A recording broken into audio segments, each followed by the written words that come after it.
Good afternoon. This is Chris Robinson, Robinson Marketing, with today's closing grade comments for Wednesday, August 27th, 2025. Well, a disappointing day.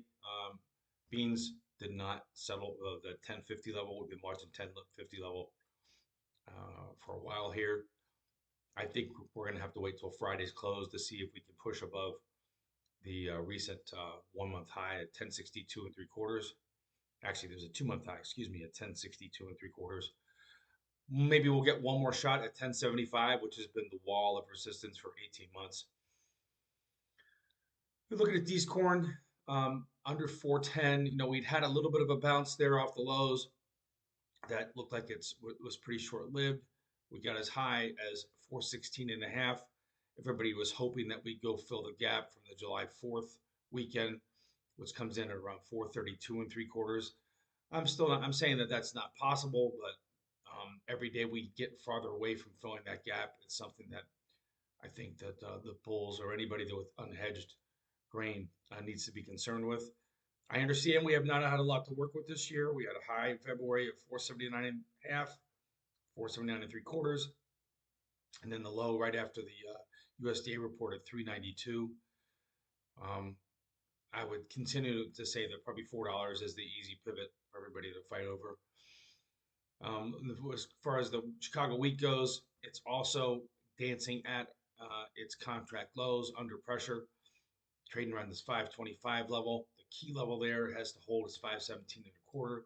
You've already got Kansas City D's wheat under 512, trading at 511 and three quarters. That is a big concern there. If we take out 510, which was today's trading contract low, that's going to definitely open up the door to a test of $5. So if you've got wheat in the bin, make sure you keep a floor under it. I'd like to be in a position to sell rallies if we get there, but I also don't want to sit and be without a protective floor. Moving on to what happened to livestock today. Kind of a wild day. October fat cattle did finish the day up 1.325 at 239.5. Traded as high of 242 early, which was a new high as well. The September feeder cattle hit 370. Unbelievable.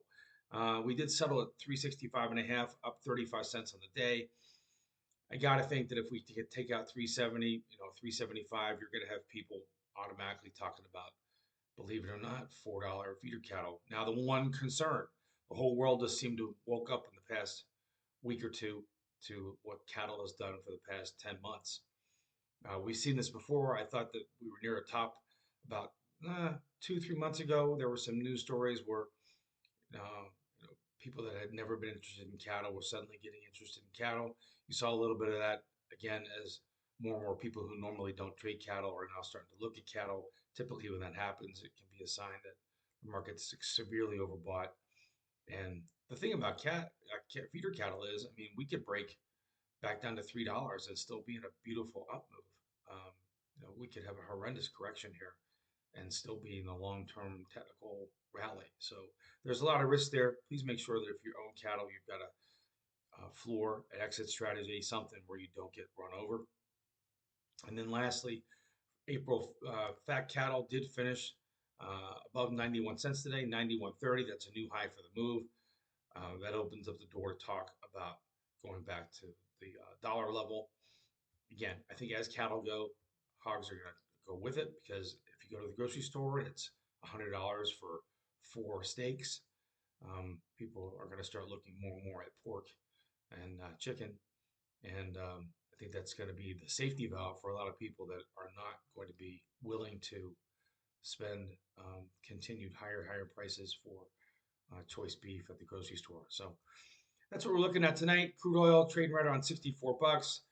I don't see anything drastic happening in crude oil until we can get either north of 70 or below 62. So there's $8 worth of risk there in the crude oil market. And why is that important? Well, it's going to affect what happens in corn. If you want a corn rally, you really want crude oil to get back north of 70, 80 bucks.